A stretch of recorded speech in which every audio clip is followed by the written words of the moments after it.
మొన్ననే జరిగిన స్థానిక సంస్థల గ్రామ పంచాయతీ ఎన్నికల్లో దుర్గం నియోజకవర్గంలో డోంగ్లీ మండలంలో మా పార్టీ మంచి ప్రదర్శన కనబరిచింది.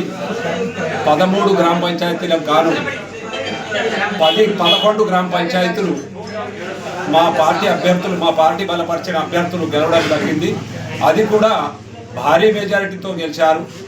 మా ఎమ్మెల్యే తోట లక్ష్మీకాంతరావు గారి నాయకత్వంలో మా మండలంలో మంచి ప్రదర్శన కనబరచడం జరిగింది.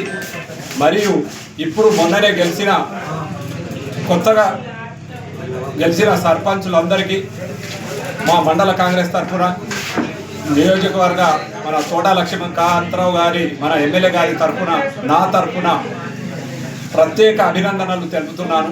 మరియు రేపు రాబోయే ఎంపీటీసీ జెడ్పీటీసీ ఎన్నికల్లో కూడా క్లీన్ స్వీప్ దిశగా మా మండలము ప్రదర్శన జరపబోతుందని ఆశిస్తున్నాను. జరుపుతుంది కూడా, ఆ నమ్మకం నాకుంది.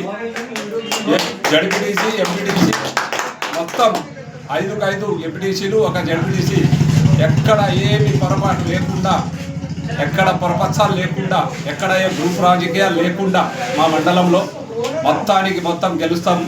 ఈ నమ్మకంతో నేనున్నాను అని చెప్పదలుచుకున్నాను.